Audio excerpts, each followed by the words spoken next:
Coba deh bayangkan, dulu orang beli makanan harus ke pasar, sekarang cukup pesan lewat aplikasi.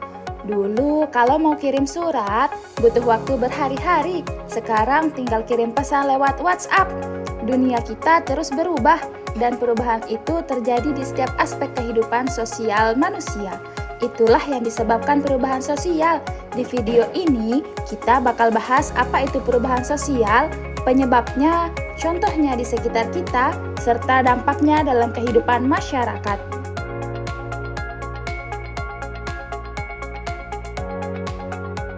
Perubahan sosial adalah perubahan yang terjadi pada struktur dan fungsi masyarakat, termasuk sistem sosial, nilai, norma, dan pola perilaku manusia.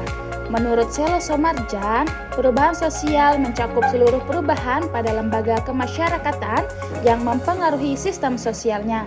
Artinya, kalau cara berpikir, bertindak, atau berinteraksi masyarakat berubah, maka itu adalah bentuk perubahan sosial.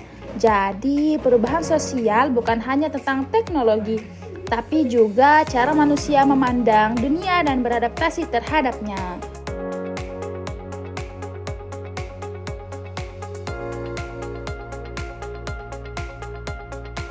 Nah, perubahan sosial tentu ada penyebabnya. Ada beberapa faktor utama yang membuat masyarakat berubah, yaitu yang pertama adalah penemuan baru atau inovasi. Teknologi seperti internet, smartphone, dan kecerdasan buatan membuat hidup lebih cepat dan efisien. Yang kedua, pendidikan, di mana pendidikan membantu manusia berpikir kritis dan terbuka terhadap hal baru. Nah, yang ketiga, kontak dengan budaya lain, seperti lewat media sosial, film, dan musik. Budaya luar memengaruhi gaya hidup kita. Yang keempat yaitu modernisasi atau industrialisasi, di mana ketika masyarakat berkembang secara ekonomi dan teknologi, struktur sosial pun ikut berubah. Nah, yang terakhir yaitu perubahan lingkungan dan peristiwa besar, seperti bencana, pandemi COVID-19 yang mengubah cara belajar, bekerja, bahkan bersosialisasi atau urbanisasi juga memaksa masyarakat beradaptasi dengan cepat.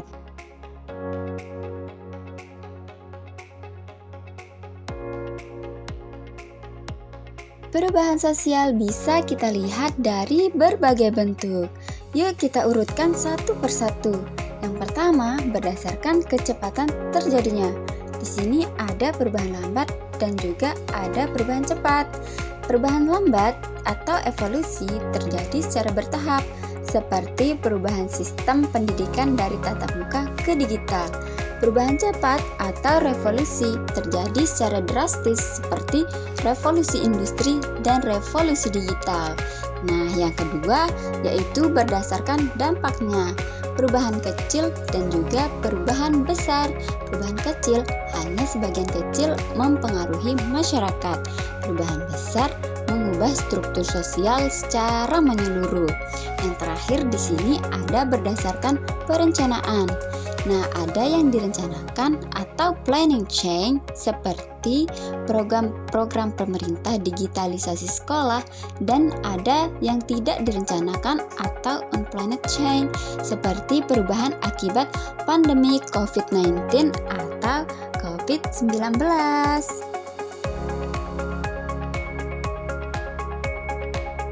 Yuk kita lihat contoh nyata perubahan sosial di sekitar kita. Yang pertama, transportasi online. Dulu harus cari angkot, sekarang cukup pesan lewat aplikasi. Ini mengubah lapangan kerja dan pola interaksi masyarakat. Gojek dan Grab bukan cuma mengubah cara orang berpergian, tetapi juga membuka lapangan kerja baru. Yang kedua, e-commerce dan digital payment. Dari toko fisik ke toko online, uang pun bergeser pastinya, jadi menggunakan uang digital, seperti menggunakan e-wallet, kris, dan transfer. Yang ketiga, pendidikan daring. Pandemi COVID-19 mempercepat digitalisasi sekolah, memaksa sekolah beradaptasi dengan sistem online. Sekarang, belajar bisa dari mana saja. Guru dan siswa belajar melalui platform online. Dan terakhir, media sosial dan gerakan sosial baru. generasi muda kini lebih aktif menyuarakan isu-isu sosial seperti lingkungan, kesetaraan gender melalui platform-platform digital. Contoh-contoh ini menunjukkan bahwa perubahan sosial ada di sekitar kita dan kamu adalah bagian dari proses itu.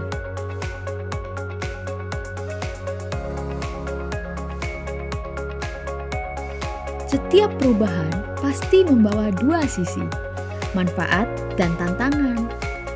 Yang pertama, dampak positif. 1.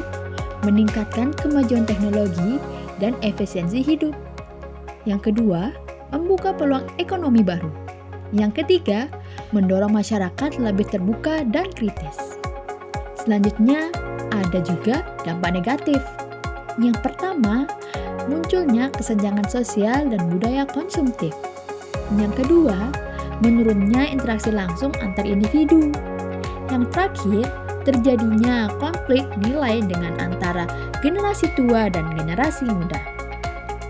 Karena itu, penting bagi kita untuk memahami dan mengelola perubahan agar dampaknya tetap selalu dalam konteks positif.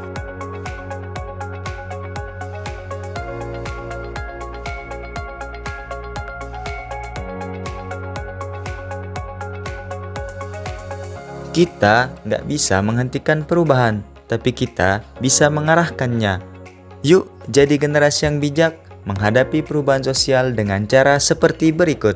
1. Terbuka terhadap pembaruan dan ilmu baru. 2. Memanfaatkan teknologi secara positif. 3. Tetap mempertahankan nilai dan norma yang baik. 4. Jadilah pribadi yang terbuka dan siap belajar hal baru. 5. Ikut berkontribusi dalam perubahan yang membawa manfaat bagi masyarakat. Perubahan sosial tidak bisa dihindari karena masyarakat selalu berkembang.